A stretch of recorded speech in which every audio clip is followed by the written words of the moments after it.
Good afternoon and good morning, everyone. I see Corey here. Can everyone hear me perfectly? Good. Yep. Okay, well, good morning or afternoon, depending on where you are today. My name is Eric Turcotte, and I am the president of the Council for Canadian Urbanism. And I'd like to welcome you to our third event of our CanU Fall series. First, before we begin, I would like to begin by acknowledging the Indigenous people of the lands that we are on today. While we meet today on a virtual platform, we would like to take a moment to acknowledge the importance of the land which we each call home. We do this to reaffirm our commitment and responsibility in improving relationship between nations and to improving our own understanding of local Indigenous peoples and their cultures. From coast to coast to coast, we acknowledge the ancestral and unceded territory of all the Inuit, Métis, and First Nation people that call this nation home. Thank you. So we do have a very exciting session today, which is focused on action on climate change, and today, which was organized by the CanU's Resilience Working Group. And so now we'll just introduce Dan Leeming. Sorry, before we do that, I would like to just maybe a few little word on CanU and who we are. So the Council for Canadian Urbanism. We are an organization that's focusing on urban design, and urban design is a foundation of city building across Canada. We bring people together. We are here, we have professionals from the private, the public sector, from nonprofits, profit sector, and we are here to share information, to educate, to inform stakeholders and influence. We can be reached at canu.ca, and we have approximately 22,000 or so followers on our Twitter account at Can Urbanism, and it's we have a great board who is very active, and we have a series of working groups such as the one that we have today, the Resilience Working Group, who are being very active and helping to develop ideas, strategies about how we can tackle items that we have discussed today, such as action on climate.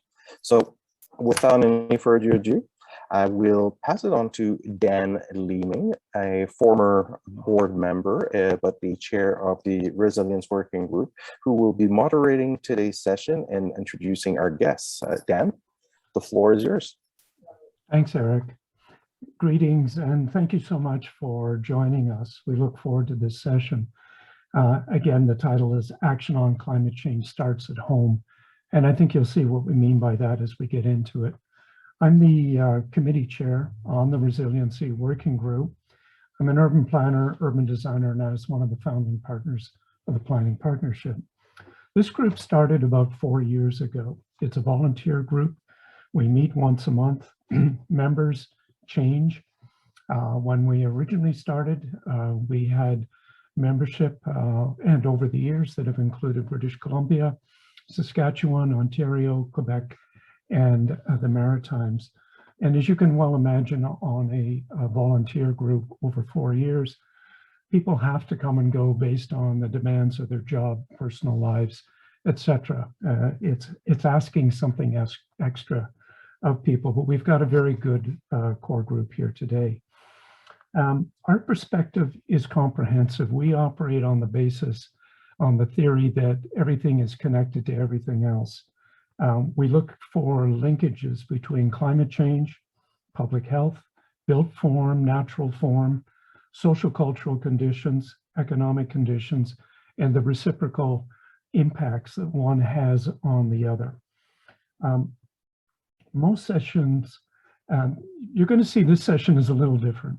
Most sessions have got a couple of key speakers that present an idea, and whatever time gets left over is used for Q&A. We turned that around and we said the Q&A is the most important part of this. So we're keeping our introductory talks short So we've got lots of time to go through discussion with you. And thank you so much. You have submitted a ton of questions. We can't possibly cover them all, but we're going to do the best we can. I would also say that the opportunity exists for other small groups to form, similar to the resiliency working group across Canada on a more perhaps regional basis, and under the guidance of CanU. And then there can be joint meetings, there's an annual conference, etc. So there's a lot of opportunity for things to expand from here. So there's going to be four short presentations on the topic, and they're by our members who actively work in this area. Everyone is a practitioner. Then we open up the session. So how do we think about bringing about positive change? It's a very difficult area. We know that a climate change emergency exists. We acknowledge that we have basically run out of time. As David Suzuki says, we're no longer racing up to the edge of the cliff, we're standing right on the edge. In August, the IPCC issued a code red in their climate report. And we have already seen the early effects of climate change: hottest years on record, devastating fires, extreme weather events, melting ice caps, rising sea temperature, etc. And all of those came up in this last year. So the scientific evidence is clearly in front of us. Where do we start?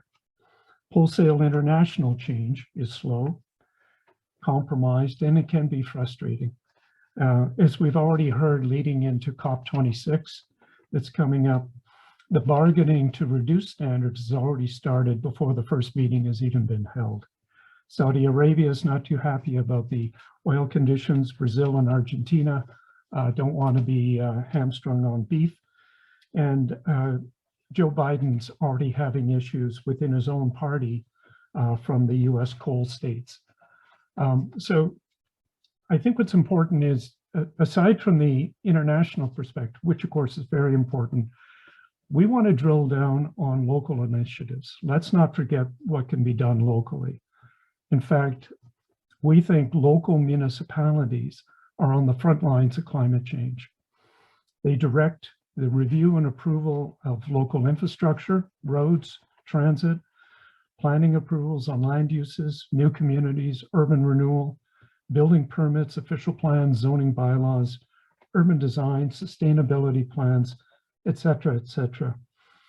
All are guided and politically approved by local municipalities. Clearly, there are partnerships in there, but a lot happens on the local basis. If we look at just transportation and built form, those two items account for over 70% of greenhouse gas emissions. And so I think what can be done locally is absolutely important. To me, when hundreds and hundreds of municipalities have already declared a climate change emergency. And to me, when an emergency happens and the fire bell rings and you have to get up and leave the room and do something about it, well, a lot of us are still in the room.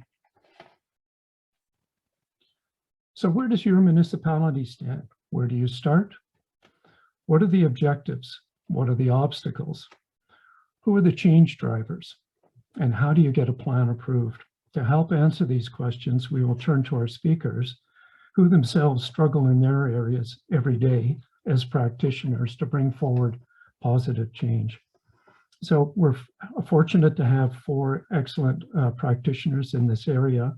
I'm going to introduce the four speakers, and I'm also going to introduce the other members of the resiliency working group, as we will all form the panel afterwards on the Q&A session.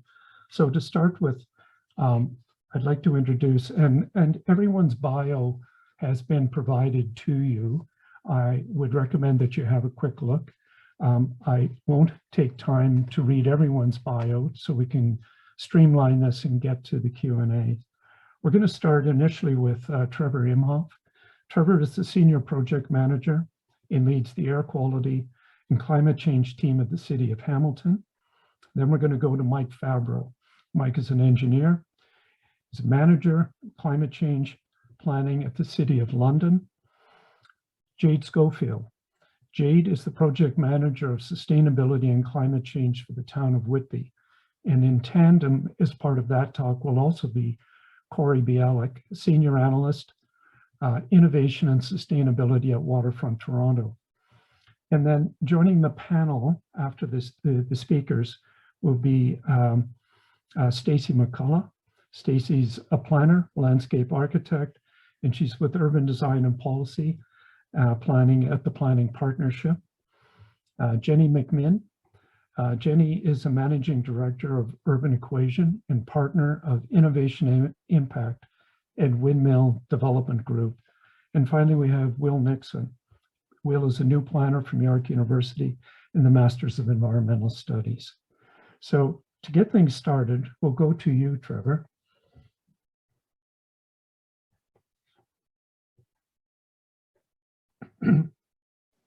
You're muted, Trevor.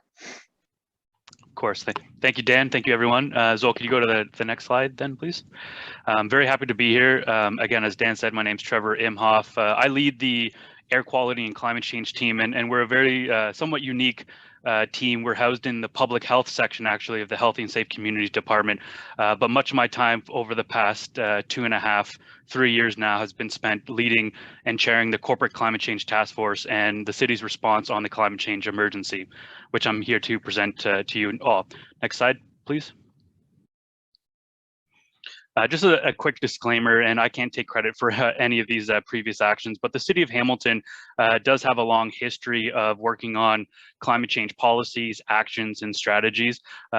Although I would say these are very important work and deliverables that have happened, many of the actions, especially as it relates to community, as we know where the majority of greenhouse gas emissions are coming from, are fairly vague and high level. And so the work that we've been doing over the past 3 years really is from 2000 onward. And so just to Hamilton City Council did declare a climate change emergency in March 2019.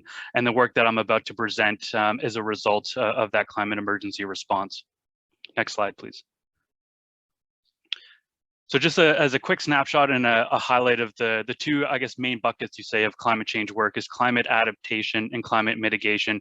And the City of Hamilton and the Corporate Climate Change Task Force has really used this framework developed by Simon Fraser University, University Adaptation to Climate Change Team, or Climate Team, the ACT Center at Simon Fraser University, and really is looking at that holistic view to ensure that as we develop our climate mitigation actions, we're looking at our climate adaptation actions. And this really is to identify and maximize synergies as well as conflicts.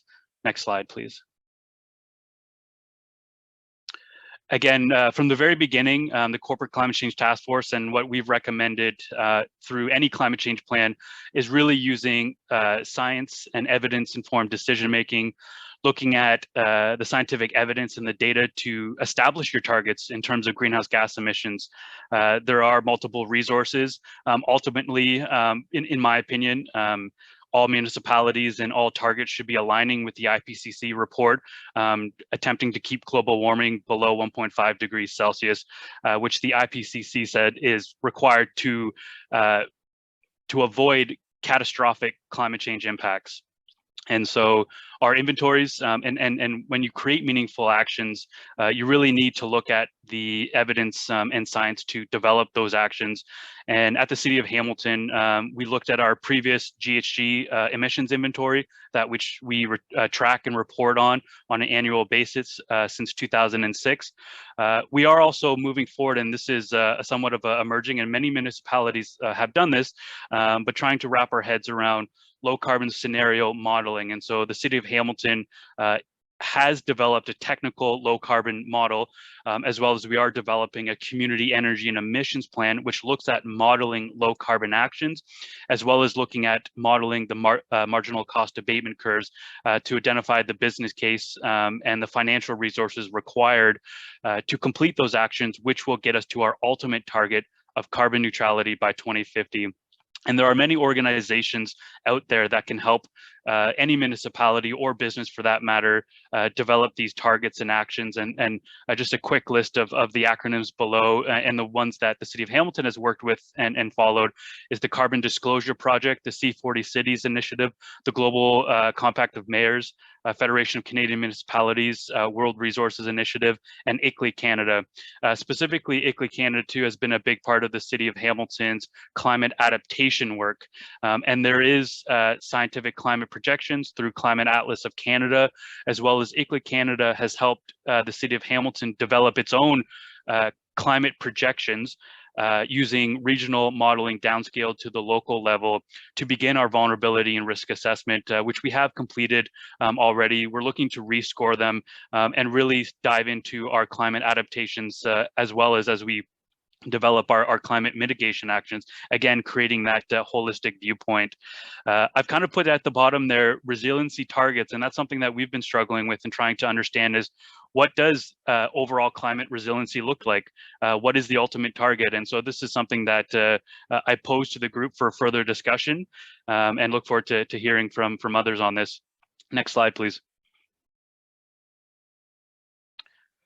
So after Hamilton the Climate Change Emergency Declaration, the city formed a multi-departmental climate change task force.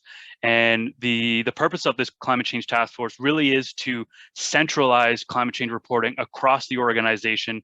It really is about breaking down the silos that municipalities and large entities or organizations face.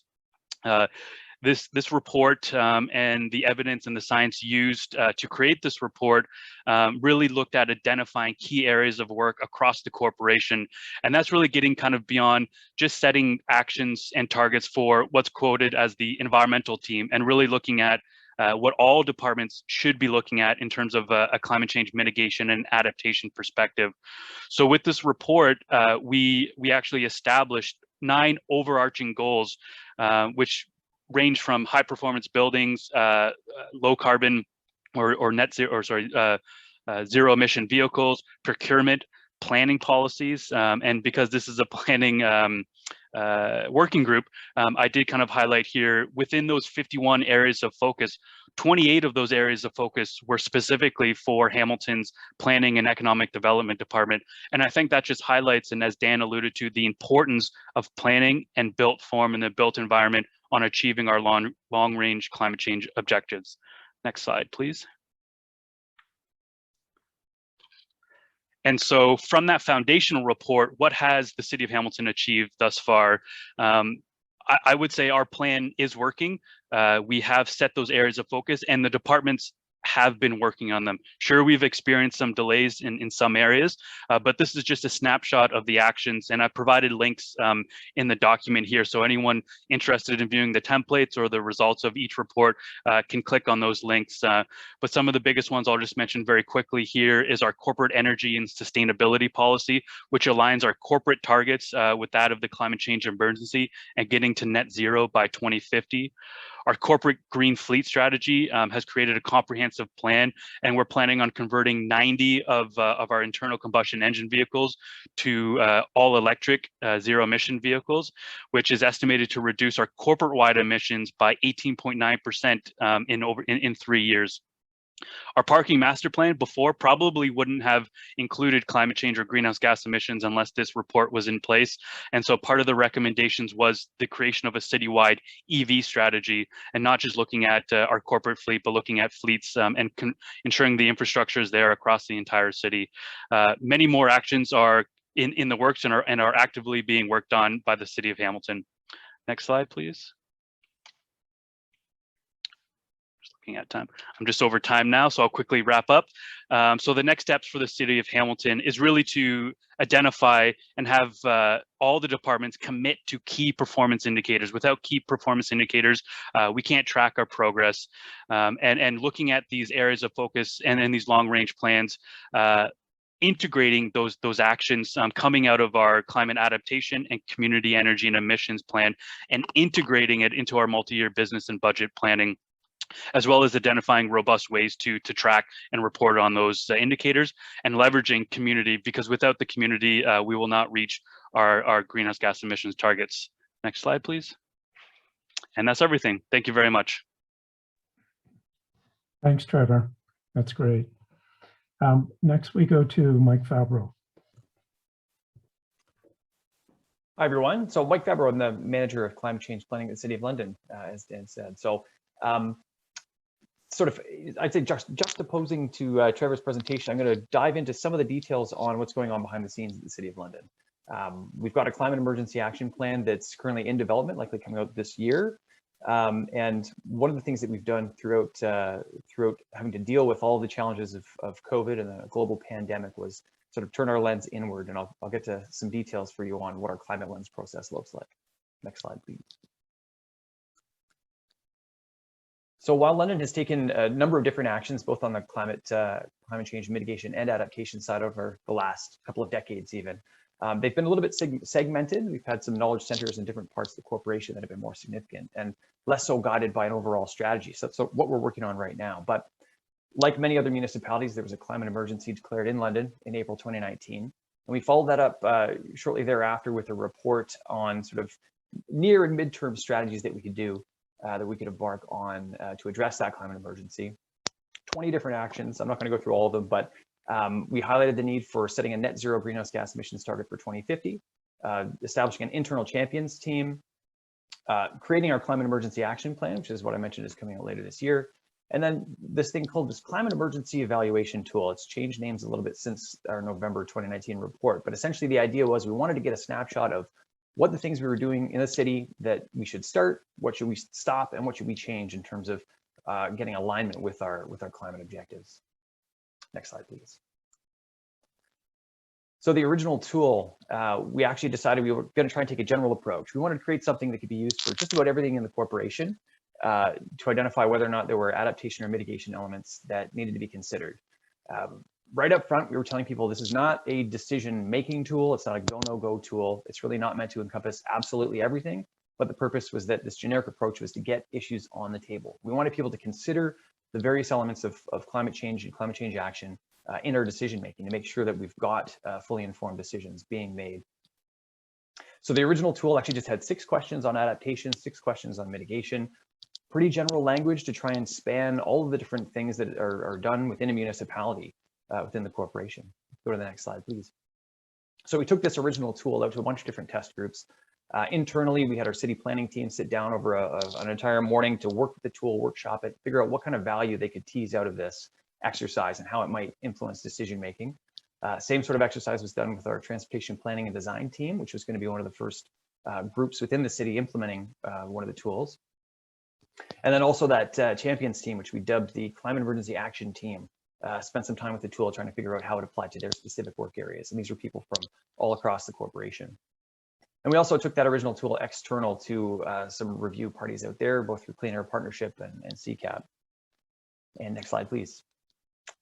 And so we identified some very interesting learnings. First and foremost, it became known that there was a lack of climate change understanding, both on what the impacts specific to London were that we needed to be managing, and then also just a general awareness of where our greenhouse gas emissions were coming from, both at the community scale and at the corporate scale. So having those initial pieces of information are critical to the discussion and the use of that tool. We also identified that there was limited applicability for some of the questions. I think because we were trying to stay so general, it was difficult for people to fully grasp what it was we were looking for. And this is really exemplified if you consider trying to have a conversation with folks in our transportation engineering group versus our social and health development services area on greenhouse gas emissions. It's a very different conversation with each of those two groups. And so also the specificity of our language used, we weren't speaking in the language and the terms that are common to folks within the work they're doing in their work areas. We also identified that folks were confused with whether or not this was something that was supposed to fit within their existing processes or whether it was a bolt-on at the end of their existing work processes. And furthermore, there were unclear expectations in terms of implementation. So what does this thing need to be used on? Who's going to do it? When is that supposed to happen? So these were all things that kind of came out throughout our initial testing of this generic tool. Next slide, please. So we had to kind of step back and think about, okay, well, if we really want to provide value to the various different service areas within the city and ensure that climate change considerations are making it into the decisions and the work they're doing, we have to dive deeper. We have to get specific on each of the different work areas. that's exactly what we did. And we're still in the process of implementing this. We've got a relatively small team that I'm a part of that we're sort of leading this process. And we've had to shift gears a little bit to make sure we get our climate emergency action plan out on time. But this process was fantastic, and a lot of learning occurred with each workshop and with each different group that we approached. And so it started off with a high-level discussion with a high-level manager, either at the division level or higher, talking about what the existing knowledge and understanding around climate change was within that work group. How was it already being accommodated within the work that they were doing? And we took that conversation and built a workshop for that group staff and the folks that are actually going to be using the tools to first and foremost provide them with some information. So the first third or so of those workshops was basically letting them know what sort of adaptation and mitigation issues apply directly to their service area. And then also talking about our greenhouse gas emissions at the citywide scale and the corporate scale. So they really get a good feel for where our impacts are and where they fit within sort of the local, the regional, and the global setting.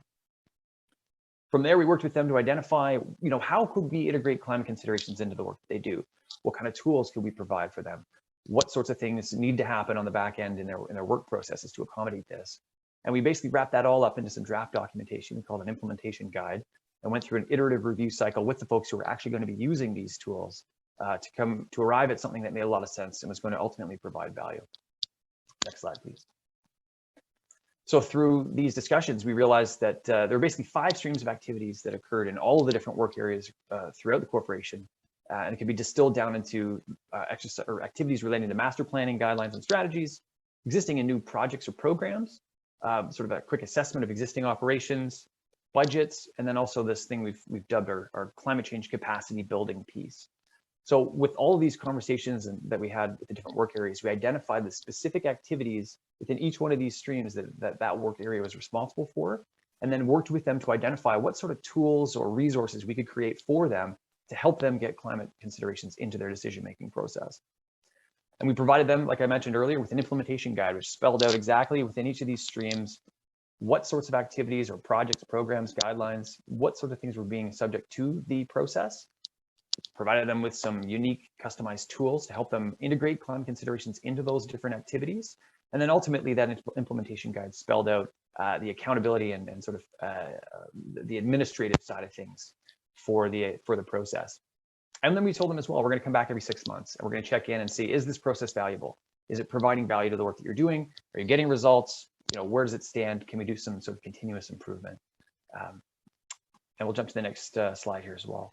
So we've seen that even just the discussions that we've been having early with these work groups have generated a lot of good thinking that we're seeing emerge in different places. And first and foremost, and most notably, I think in the last 6 months, was the impact of this process in our transportation planning and design group. So we co-created a tool with them to evaluate projects as part of the second stream, projects and programs. And they took that tool and evaluated 10 existing roads projects. So this is road widenings, new roundabouts and intersection work, at-grade crossing removals, and some safety upgrades on other projects or other roadways. They ran these projects through the tool and then took the findings of that process and provided some recommendations up to council.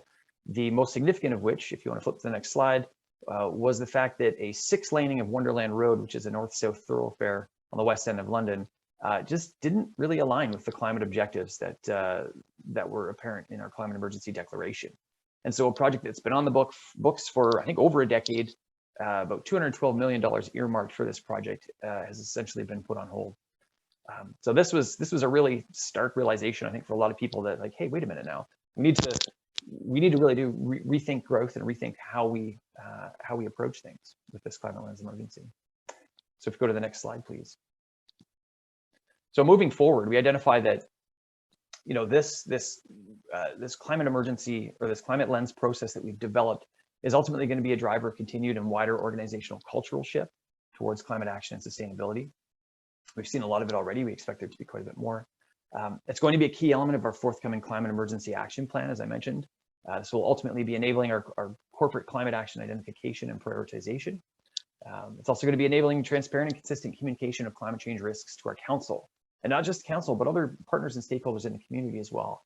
We're constantly getting asked these days when new projects come out and we go out for engagement and consultation, how are you incorporating climate change into this work? And we have this process now, so we can point directly to it. And we found that from our staff in the city, this is something that's been much welcomed. And then ultimately, we're looking at daylighting interrelationships and dependencies, sort of connecting the dots between climate actions across city services and work groups to ultimately identify systemic hurdles and present solutions to those hurdles in a way that we've kind of not been able to do up to this point. And ultimately focusing on enterprise-wide opportunities and understanding for climate action. And I think that is my last slide after my buckets from here. So yes, happy to discuss this further, and I look forward to the discussion coming. Thanks, Mike. That's great. We'll go to Jade Schofield now. Hey everyone, and Wick, I'm co-presenting today with Corey. So Corey, I'm going to pass it to you to kick things off. Yeah, sounds good. Thanks, Jade. So as Jade mentioned today, the two of us are going to be discussing Whitby's sustainability journey, which is still ongoing in a really exciting way. Next slide, please. At a glance, this journey started in 2018 when municipal policies were updated to codify Whitby's commitment to addressing climate change. And in the years that followed, a climate change emergency was declared. The town created a green development standard, and it kicked off two initiatives around zero carbon and resiliency.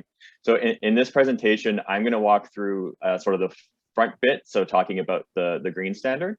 And then Jade will take over to discuss what's going on right now with two initiatives called Zero Carbon Whitby and Resilient Whitby.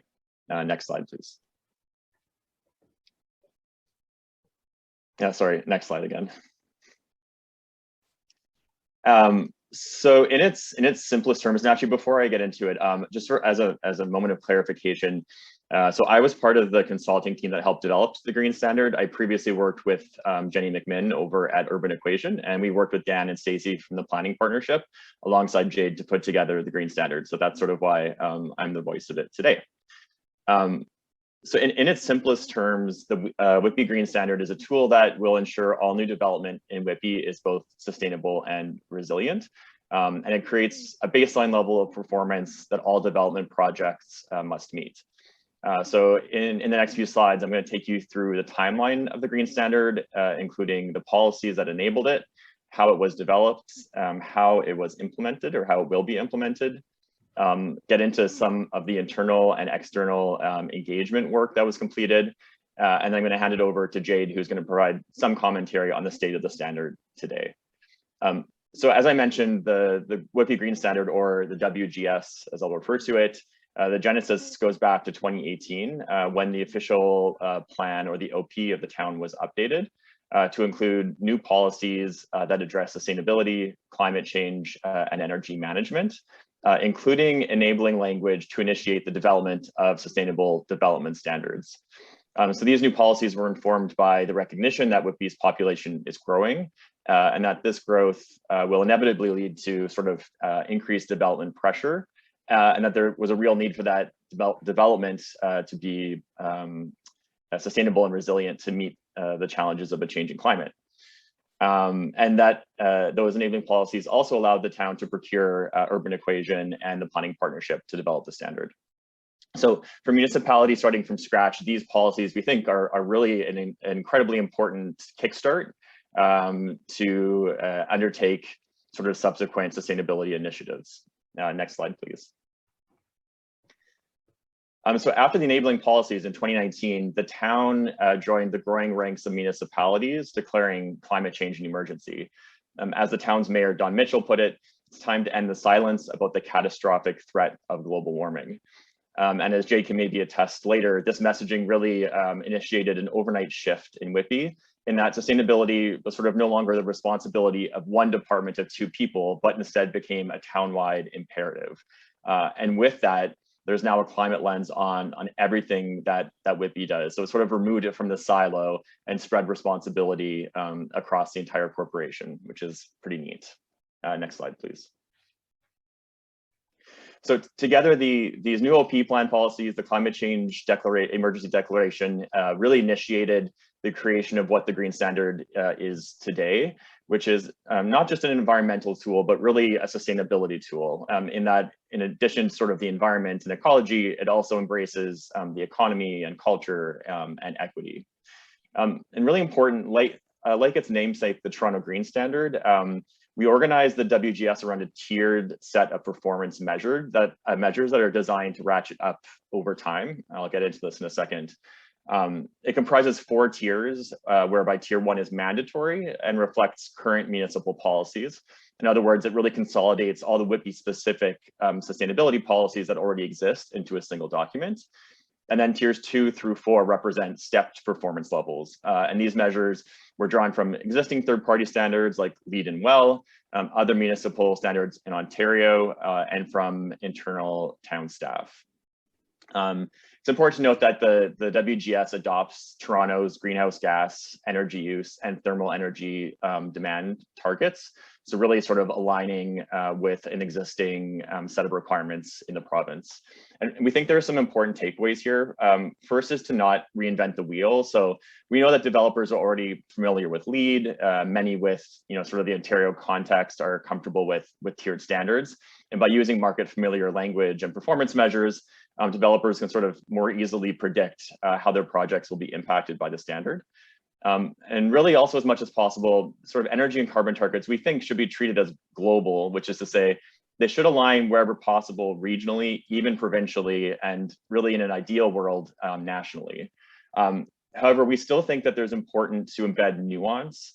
And so in WIPI's case, it is through the non-energy sort of town-specific performance measures that the town is able to retain its identity. So in other words, it's sort of mechanics, a tiered checklist, which is in Excel. It's a pretty simple document, really. That can be replicated in every single community, but it's this individual sort of specific criteria that makes a municipality standard unique. Next slide, please. So as mentioned, the WGS is a tiered standard, meaning that over time, each tier is replaced by the next. So in 2024, tier 2 becomes tier 1. Tier 3 becomes tier 1 in 2028, tier 4 in 2032. We really like this approach for a few reasons. First, in a very public way, it shows how performance requirements will change over time. It's very transparent. It also creates a baseline level of performance that all developers must adhere to, which we think is really important. And finally, in a very proactive way, it sets the standard up to achieve an ultimate target, which in this case is zero carbon buildings. Next slide, please. So at the outset, we recognize that in order for this to be successful, there needed to be an internal and external paradigm shift. We needed to get developers on board while enabling all town staff departments to work collaboratively in one shared space. So to this end, we developed a suite of supporting implementation documents, including checklists that will be used by developers when they're submitting their applications to show how they adhere to the WGS, a reference guide to help users understand the intent of the tool, how it interfaces with the town's existing planning approvals process, and step-by-step instructions on how to complete the checklist. And then for town staff who will ultimately be responsible for reviewing the checklist as part of the review process, we created a training guide. And this guide provides detailed instructions on how the tool works and how it should be integrated into the development review process. And it also defines roles and responsibilities of the development planner, technical staff, and administration. And then the tool is also supported by a dedicated page on the town's website and an informational brochure. Next slide, please. So while the WGS was unanimously approved by council in 2020, it was really only because of a massive engagement and education program. To borrow a line from Jade, as sustainability professionals, we're also kind of change managers in that we're always coming up against people's fear of change. So we had to quell some concerns from the development community, which we kind of anticipated from the start, which is why we tried to involve developers throughout the process.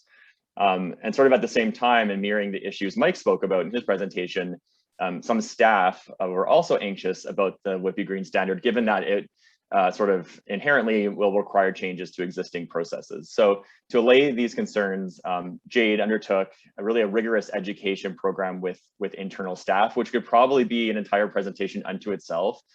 So I won't get into the specifics other than to say it was really designed to build trust. to really take the time needed to educate, to inform, and to demonstrate how the tool could help everyone. And this education and engagement process was really a significant undertaking. So from a consultant point of view, it delayed our timeline by about 9 months, which really is not insignificant. A couple of takeaways we can take from this. First, for staff who are sort of looking to undertake this kind of project, do not underestimate the effort that will be required to educate and engage both internal and external stakeholders. And for consultants, it's really important to build contingency into work plans to allow for unanticipated time delays.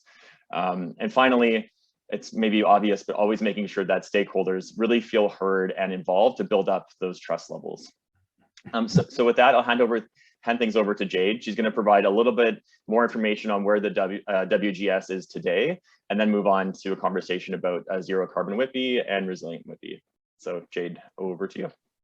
Thanks, Corey. And, you know, we really couldn't have gone forward with this project without such a supportive consulting team. So Jenny, Corey, Dan, Stacy, thank you so much. I do still sometimes have to pinch myself knowing that we actually got this in place, especially given how hard it was and how many things that we didn't anticipate happening.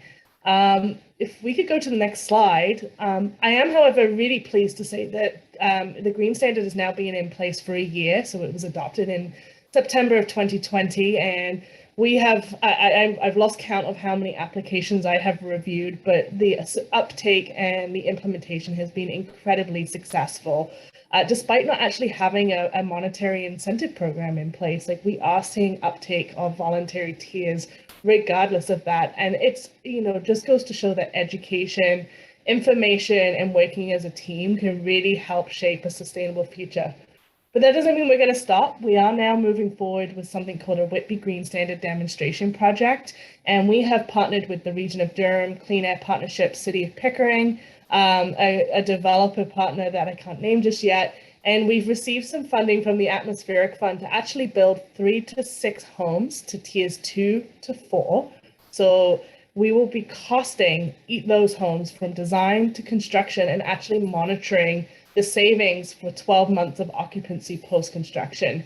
And it is our intent to share with the world those findings so that we can have a better understanding of what it means to be building these homes to these standards and how it aligns with our climate goals, and also what the cost impacts are on the development community and on the municipality. So stay tuned. This work will be completed by 2024, but there will be some interim reports that come out throughout. If we could hop to the next slide. I'm also excited to announce that in March of 2021, we endorsed Zero Carbon WIPI. And Zero Carbon WIPI is the town's corporate climate mitigation plan, essentially.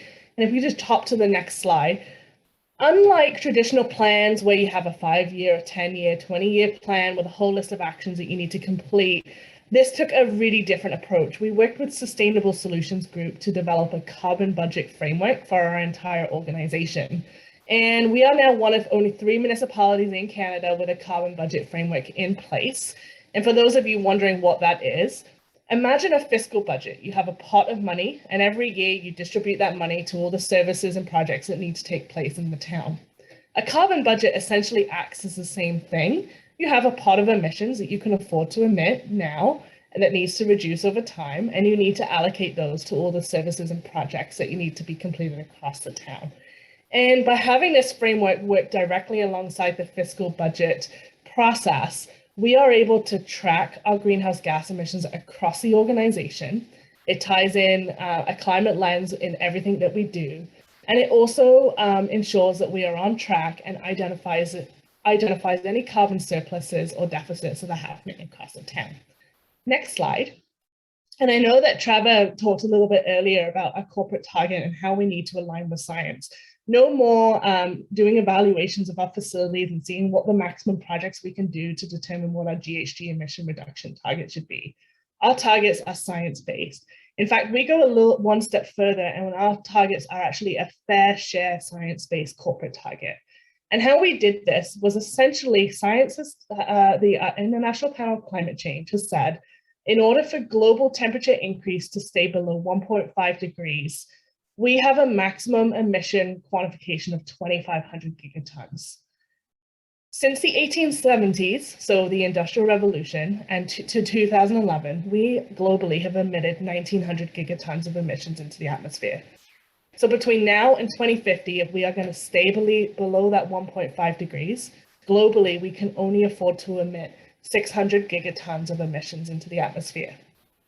Using a fair share approach, Whitby quantified its corporate greenhouse gas emission target to be 62.6 kilotons between 2022 and 2045. And what I mean by a fair share target is we didn't just divide the 600 gigatons by our population or area size or size of our services. We actually went a whole lot further and we looked at our wealth bracket, we've looked at our historical emissions, because a fair share approach for a wealthy, developed community means that we've emitted a lot more emissions into the atmosphere than, say, developing nations that are struggling to get out of poverty. As a result, our climate actions need to be far more accelerated to give a bit of a buffering space for developing nations worldwide. So this is a corporate target with a global context. Next slide. And this is what our corporate target trajectory looks like. So the blue line is where we need to go. The dotted line is our business as usual. And that green line is our 4-year carbon budget cycle. 4 years, you may wonder, political cycles are definitely key to this conversation. And by setting a 4-year carbon target, projects often also take more than 1 year to complete. So we need to make sure that we are quantifying over a period of time.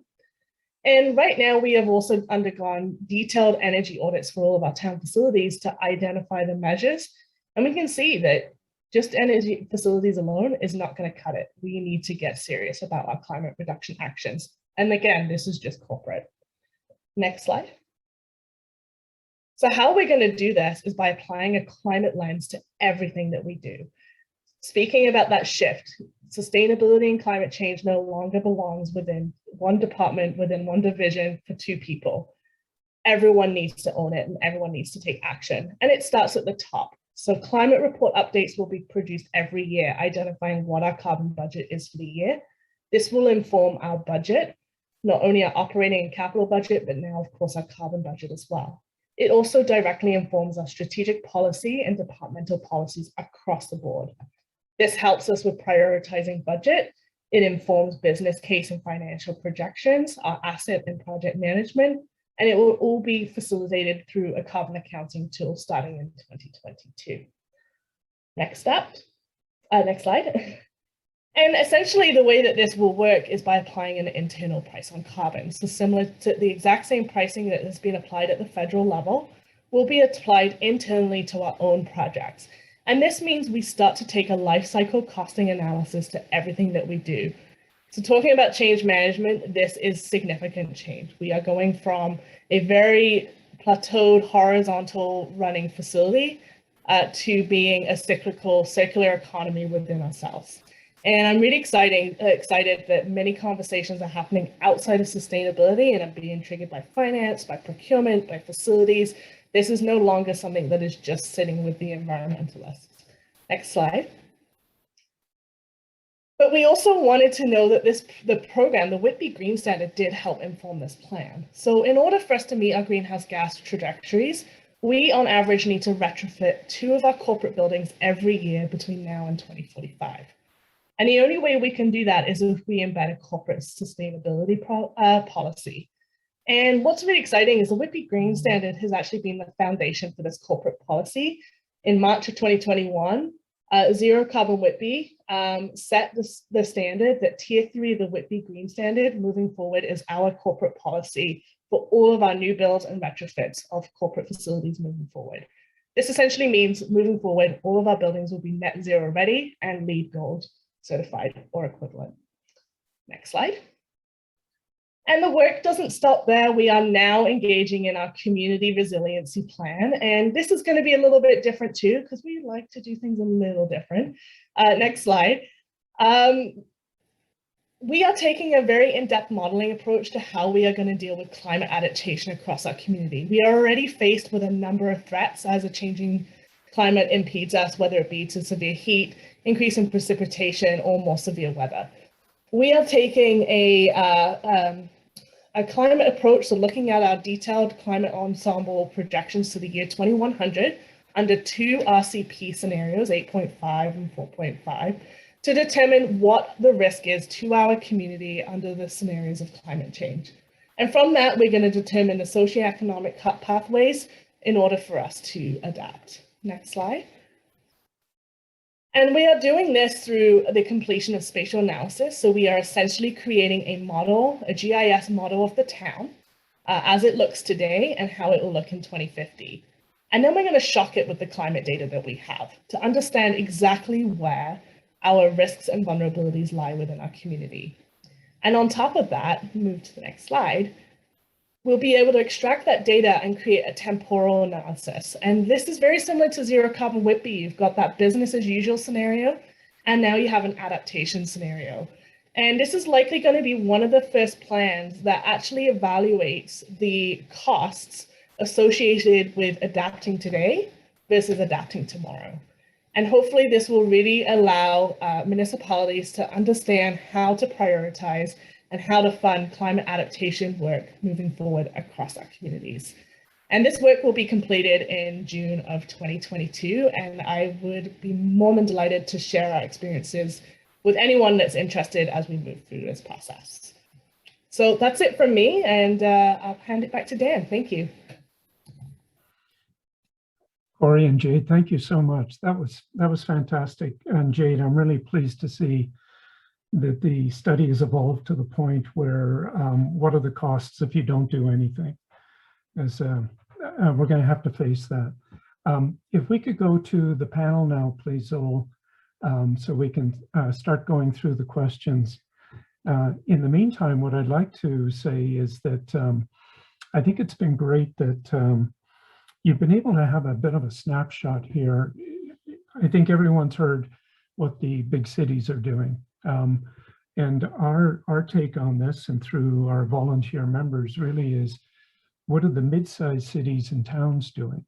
Everyone has their own difficulties and programs to run through, but we don't often hear about what mid-sized cities and towns are doing.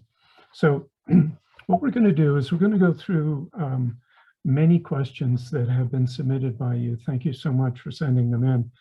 And they range in scale, and I'm going to try and touch on as many as I can. And if the panelists have already had a chance to read through and said, oh, please let me answer that one. If there is a quick follow-up or a further answer, please raise a hand so I can see you. But we're going to try and go through these questions fairly quickly, simply because we have so many. So I'm going to start with the first question. And Jenny, you indicated you were kind of interested in this one. Is the evidence is clear. What does it take about to bring effective change in the time left to us? And where does change start? Who can actually make it happen? It's a big question, Dan. And I did want to just thank everybody, all the speakers. It is really interesting and helpful, I think, for municipalities to be building from each other's work. It's such a big task. And so this is a great forum to just hear and learn. So I really appreciate that.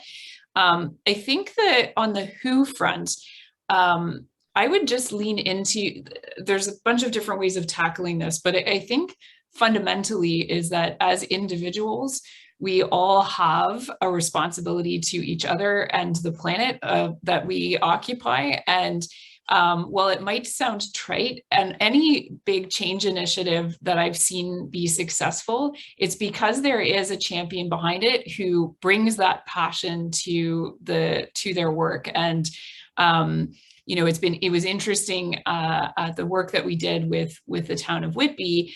There were a number of individuals who were committed to the process, but it was really interesting to see when Jade came in onto the scene and really kind of brought the fuel that was, I should say the biofuel required to really connect the dots and take it personally that this is a thing that matters. As for those of us who are in sustainability, it's not a really clear mandate sometimes as to what success looks like. It takes some real leaning in to say, this matters, and I will do what I can in my day-to-day job and voice the responsibility. Of course, there is a systemic change required as well, and we heard that thread come through in Mike's talk, and sounds like some great work and effort that has been invested in the town of London to really recognize that to me, it's both a bottom up, each of us stepping into the space, but also acknowledge the real systemic barriers, as Mike succinctly described them,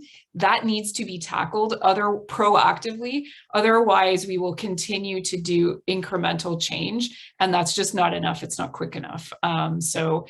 Just, I guess, in summary, both and each of us leaning in and really acknowledging and shining a light on what systemically is not working, and driving both in parallel.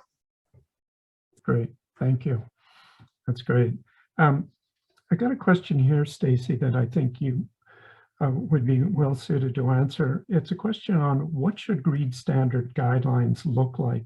How can they be made user-friendly for people to review? Oh, that's a big one. I think to make them user-friendly, I think they need to be written in a concise language that that everyone can understand.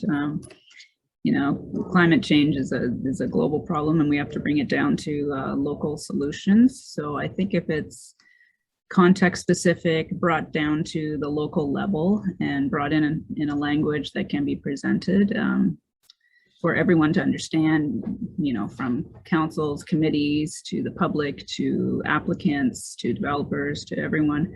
I think as long as there's a consistent language, it can help make the guidelines, you know, more readable and user-friendly.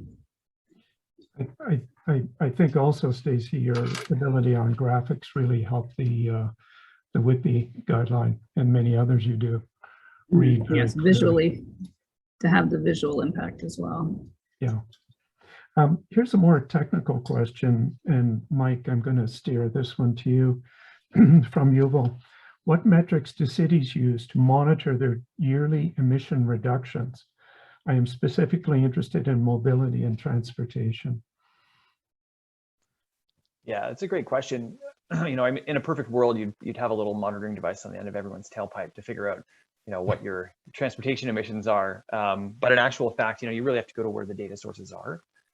I think the standard throughout a lot of municipalities is to use fuel sales data from the region to identify just quantities of fuel, and then using, you know, the appropriate global warming potentials for those fuels.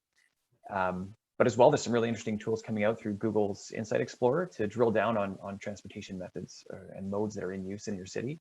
I'm not going to profess to be an expert in what's going on in the background of that data, but I know that my colleagues in transportation planning and those folks that are putting together our inventory use that data quite a bit to identify the characteristics of transportation trips, both by mode, but also by origin and destination.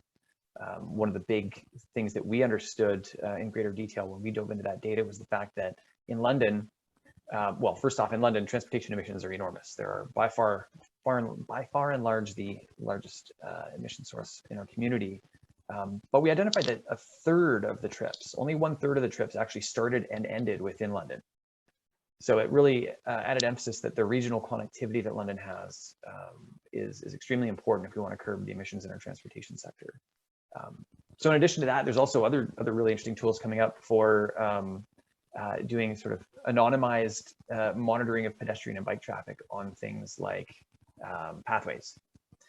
So there's a bunch of cool sort of data tools that are coming out for gaining some more perspective on transportation emissions that way as well.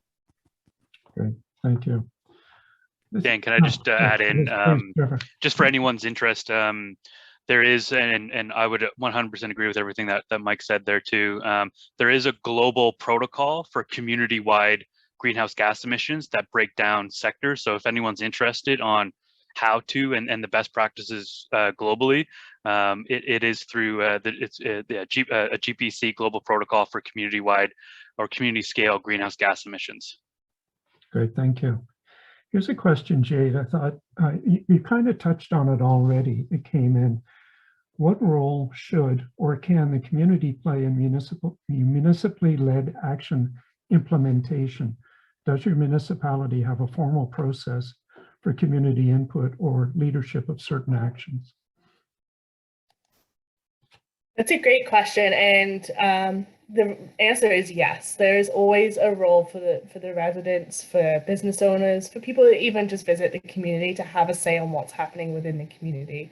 And there's a couple of ways in which they can approach it. There's usually formal ways in which a resident can put a delegation in front of council. There's also ways to engage on all of the projects that are happening. And one benefit of the pandemic is that we've all gone virtual, so it's a lot easier to participate online through our digital platforms than, say, showing up to an in-person public meeting. But the other thing is champion it. We want you to share the message, share your support, show up to council meetings, give delegations if you support an initiative that is being put forward.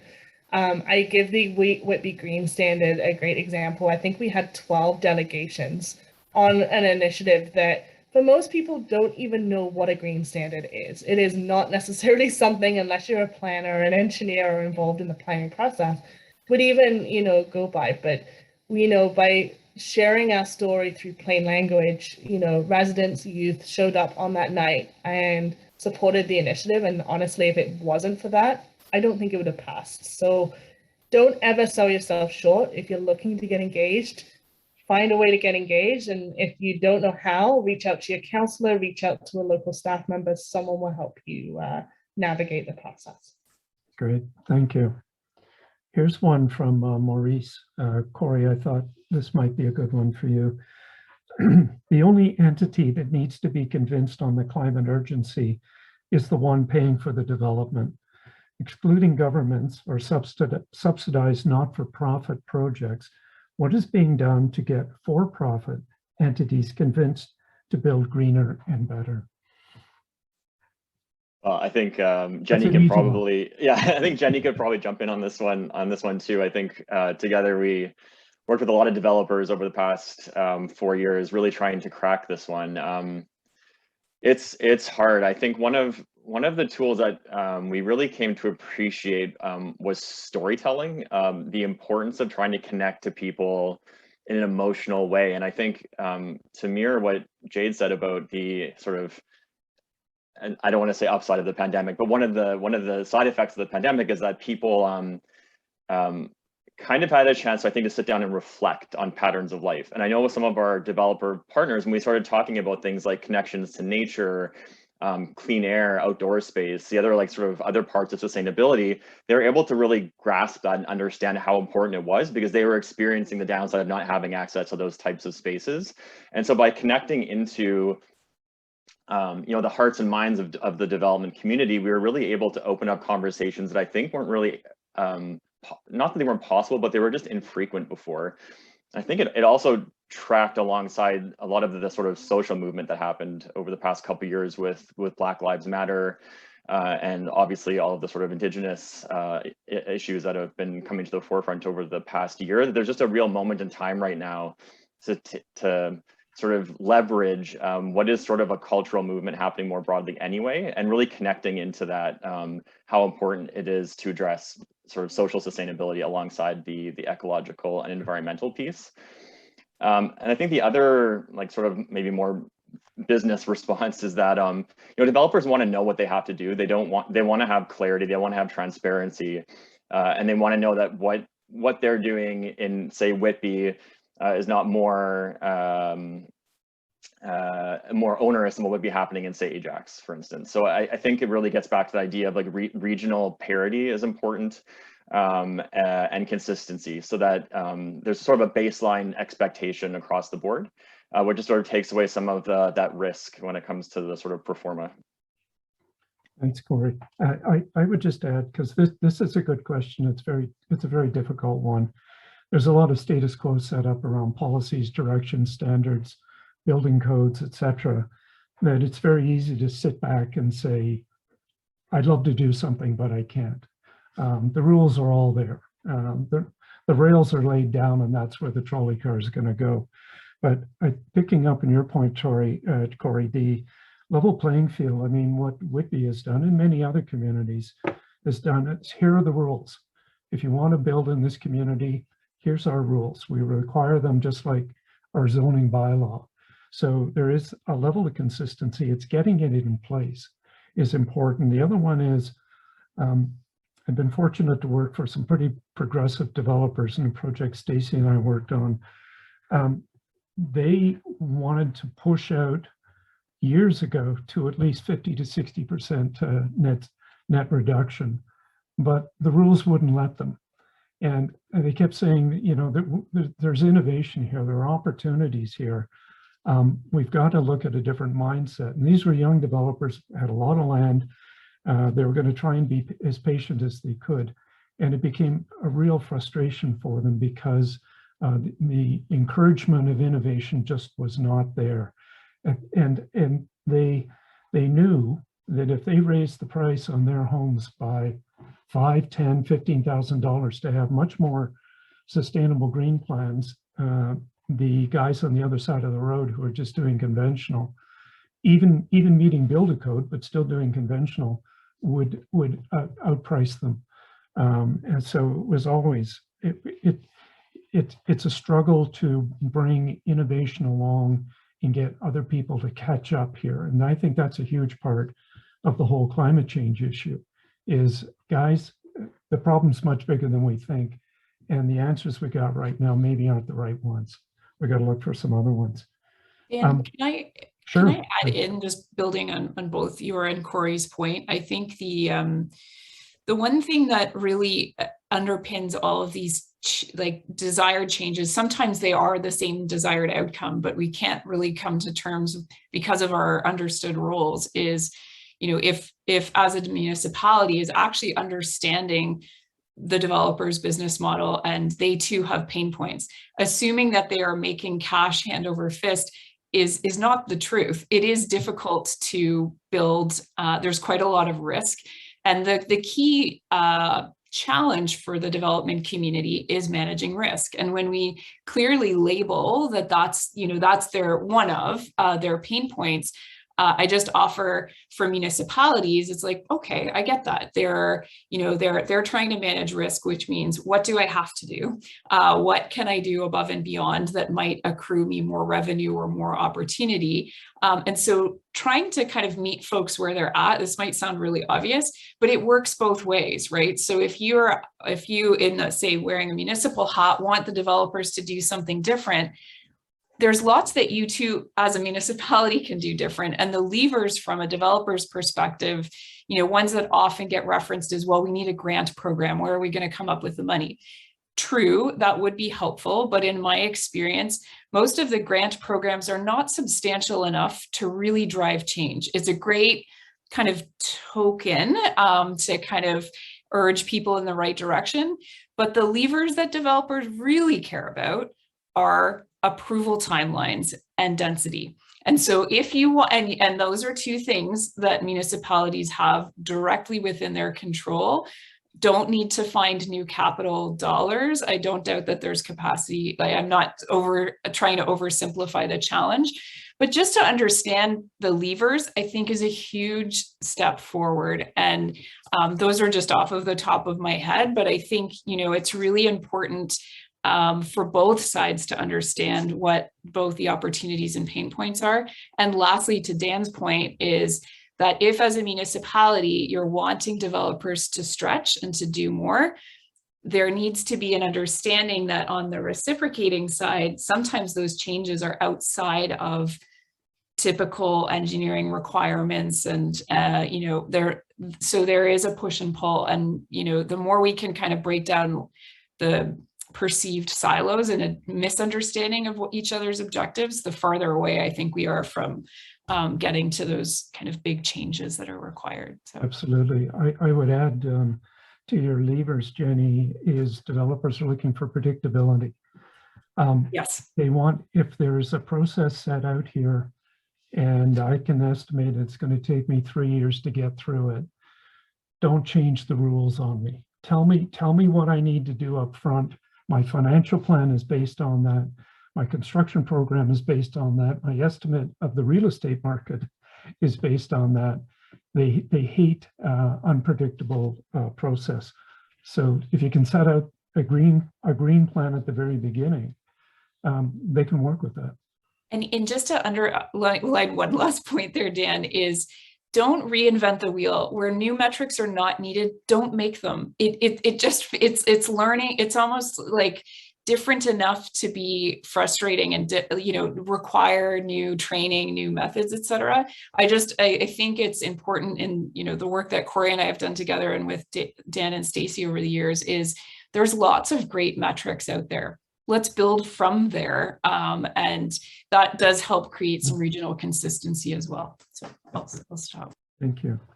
Trevor, I've got one here I think would be good for you. How do municipalities establish and get buy-in for meaningful indicators, especially if those indicators were not previously tracked? Yeah, thanks, Dan. And so this is kind of what I alluded to in my next steps, specifically for the city of Hamilton, is we have these quantifiable low carbon scenario models, and we know what our targets are. And then the next step is really setting those indicators that are based on science. And so some of these indicators, for example, some of them and the departments may not have set up processes to track and report on those indicators. So I think the step one is to identify what that science-based and meaningful key performance indicators are with those respective departments, and for that matter, the general managers. And this goes right up to a similar question around getting senior leadership buy-in as well, to commit to those indicators, to track and report on an annual basis, so we can make sure that we're moving in the right direction. And something that I think is equally important is establishing the resourcing and the FTEs, and be very honest with yourselves. Is do we have the expertise to track and report on this indicator? And if not, how do we get there? Because without those indicators, we won't know that we're going on the right track. And I would just kind of sum everything up by integrating those processes, so the tracking, the reporting, the targets, into long range and multi-year business planning and budgets. We have, as a municipalities, we've been doing this for quite a while when it comes to capital improvement projects, whether it be water, wastewater, roads, etc. And it's just kind of taking that long range planning and putting the climate change lens on. Yes, climate change action needs to happen tomorrow or yesterday, but there is a long range plan that we need to plan for, and being able to properly budget for those actions, both immediate and long term, I think are essential to achieve our ultimate goals. Great, thank you. Will, you're just getting started in this, as many people are. And I've got a question here for you is, how can students gain experience in resiliency planning, and how to communicate this to potential hiring individuals? Yeah, that's a great question. So I think that, or it's important for students to get involved, or at least know how resiliency impacts planning, just because it's going to be a large part of our careers going forward. Our careers spanning 30 or 40 years. It aligns well with the timeline of climate change. It's a big opportunity, I think, for students to become knowledgeable while they're still in school about how it's going to impact their general focused areas. It's a pretty general field where it's not just specific. We need to apply this to a wide range of planning fields. So the more that we can communicate and learn about kind of how it's going to impact, whether it's development or transportation or green space, is important. I'd say that there's also an opportunity. Climate and resilience is no longer just a science-based approach. It's kind of all hands on deck, where we need the social sciences involved as well, as far as involving community and other aspects, health and whatnot. There's a variety of good places in which you can learn, whether it's ICLEI Canada, SCM, Climate Risk Institute. I'll link some of them down below. And there's also courses as far as BRACE here in Ontario through the OPPI and CRI that you can learn how to integrate climate knowledge into planning and the tools that can be used. As far as communicating it to hiring managers, that's a whole beast on its own, as far as communicating the importance of it and making sure that, because not every business is, or business, municipality, or firm, planning firm are doing actions right now. But I think that it can be communicated as kind of forward thinking, or being able to communicate to varying audiences, or pursuit of highest performance. So from there, you can communicate it as you're willing to help that firm or municipality get ahead, which I think has immense value. Yeah. Oh, that's great, Will. Thank you. It's keeping in mind the broader education as well as the specific education. Yeah. Here's a question. I'm just going to throw this open to the group. It's from Shane. As urbanists, how do we reconcile the strong desire for people to live in low-density suburban communities? Do we accept the suburbs are here to stay and make that typology more sustainable? Or do we maintain a push for higher densities? We'd like to take a shot at that. Jay. Jump on that one. I think, realistically, we can't continue with low density residential. And this is probably one area where climate action and developers are completely on the same page. We need to intensify if we are going to reduce our emissions, because it has a direct impact on our transportation systems. It has a direct impact on the amount of green space, food production, you name it. We cannot continue to sprawl. We have to think about intensification. But before we can do that, we've got to start with education and change management at a community scale, because we are all going to have to make sacrifices or change the way in which we do what we do in order to meet those emissions. And I think the pandemic has highlighted some opportunities. I think when you think about the work from home situations, the digitization of the work community, shifts in transportation, there are a number of opportunities, and we can make that shift, but it is going to take time. And, in order to get this on board, we need to get our communities on board as well with this. Thanks, Jade. Mike.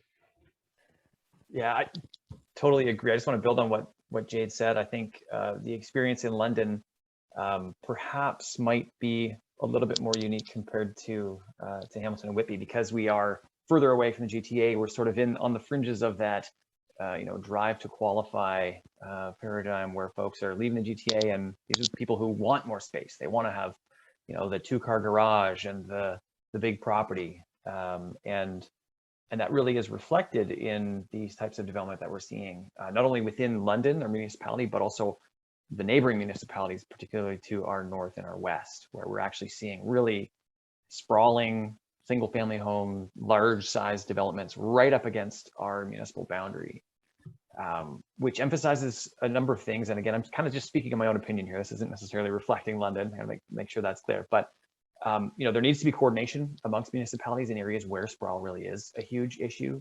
Some of the outer GTA municipalities, that's a huge issue, much like it is with us here in London. And I think, Jade, your point about education and understanding on a larger scale is so important, especially when you consider what that sprawl is replacing.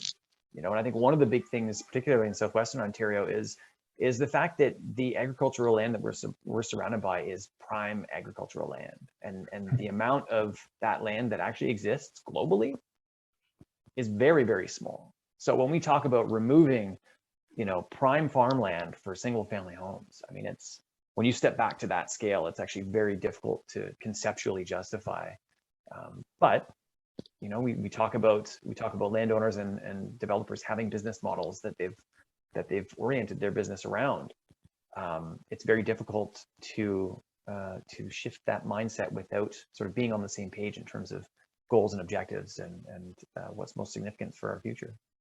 And I would add to that the next session that CanU is holding, I think this year, is going to be on urbanizing suburbia. It also is a working group within CanU, so that I think they're going to get into that as well in a great deal of detail. How do you modify that? I see we're getting very close to the end of our time. There's one other question here I wanted to ask, and I was wondering, Corey, if you might want to start with it. It's from Erwin. How to disrupt the fear of upsetting status quo when the status quo is what's dooming our municipalities. And the second part to that question was, how do we prioritize decolonization to start to redress a path centering Indigenous knowledge of our climate change policies and action plans? You started to touch on that a little bit in an earlier question you had. Yeah, I mean, I guess I struggle with this a lot as a sustainability professional and someone who spends a lot of time reading about climate change. I'm sort of constantly bouncing around different levels of doom and gloom. And so, I don't know, I think, like, to echo my previous point, meeting people where they're at and the power of storytelling, I think is really important for disrupting, you know, shifting the frame from kilowatt hours or metric tons of carbon, like starting to humanize the language a little bit more and connecting people to the realities of climate change and how it impacts them, not just individually, but even as a community, how it affects their family, how it affects their friends, how it will affect their friends and family. And I think, you know, we've had a lot of conversations in this group about tying the health imperative to climate change, because that's something that is sort of inherent to people. It's what they understand. What is more intimate than your own health? And so I think framing the conversation around those types of topics can be incredibly helpful.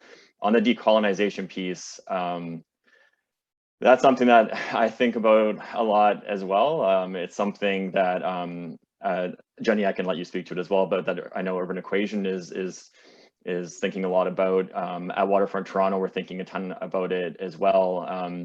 And I think my own personal feeling on it is that there's so much to learn from traditional ecological knowledge, and it's really important to remember that when we talk about resiliency, we're not creating something new. This is something that has been part of worldviews that predate, you know, colonialism, and tapping back into that is really important. But at the same time, it's really important to not speak on behalf of, but actually bring those voices into the fold and let them have a central seat at the table.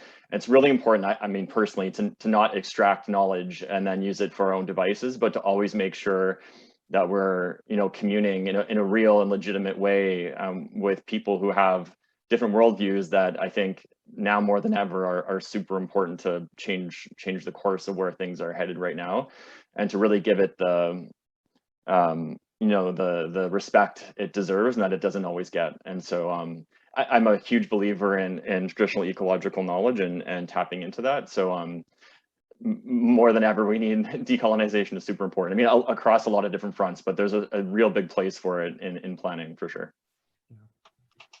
It's interesting, when I've had the opportunity of working with Indigenous peoples, you know, we're supposed to be, as a profession, you know, we're there to answer questions. We're there to solve problems. And Corey, you touched on it. All too often, people want to jump in with the answers and the solutions. And what I found is, no, that's not the way to go. Shut up and listen. And if you shut up and listen, there's a lot to learn before the plan even gets drawn up or written. Is gather everyone's opinions in and listen carefully, and then start to work together towards a common plan is so essential. thank you so much for all the questions that you, oh, I'm sorry, Jenny, please go ahead. I was just going to add in there that I completely agree with you, Dan. There's so much to learn. And also, I think the next step as a country is for us to not continually go back and ask Indigenous peoples to reteach or teach us from new, but we, especially as there's a number of municipal leaders here and practitioners, that we do have a responsibility to share this wisdom and make sure that it is being brought into our collective discourse and not being asked to be, going back to the folks who are have been embracing this wisdom for so long and are oftentimes don't have a lot of folks who can join all of the conversations and continue investing and teaching us. So I just urge everybody to take some responsibility to, of course, listen, but also amplify and make sure we're sharing this learning so that we're not continuously going back to the same folks to reteach us. No, that's great. So true. We've run out of time. We did really well. And I apologize to people who sent really good questions that we weren't able to cover. Some overlapped with others, but I want to thank, from my point of view, working with you all and the presentations and the panel work that you've done. It's been excellent. So I'm going to turn it over to Eric to wrap it up. Thank you, Dan. And yes, I think that it's been too short of a session. I think I could easily have listened for another 2 hours easily. So I think we need to have a follow-up on the subject, because let's face it, we're just scratching the surface and there's so much more that we need to do collectively. And I think CanU here is very proud to be able to facilitate and continue that discussion. I want to thank all our presenters and panelists, Corey, Jade, Jenny, Mike, Stacy, Trevor, and Will, for all your great work here and your presentation, your discussion. It's very, very enlightening. And of course, Dan, thank you for moderating and bringing everyone together. I also want to thank the audience for joining us today. Just a reminder that this discussion will be available on our website probably next week, either later this week or next week. We are going to make them available fairly soon. And then I think that, as Dan alluded, we will have a session in the near future on urbanizing suburbia, which I think is very much linked to discussion that we have here today. And there will also be in December a mentor session that we are currently planning to have some discussion with younger professionals. So please visit our website at canu.ca for information on future and upcoming session. And again, thank you everyone for being here today, and look forward to see you soon. Great. Thanks, Eric. Thanks, everyone. Thank you, everybody.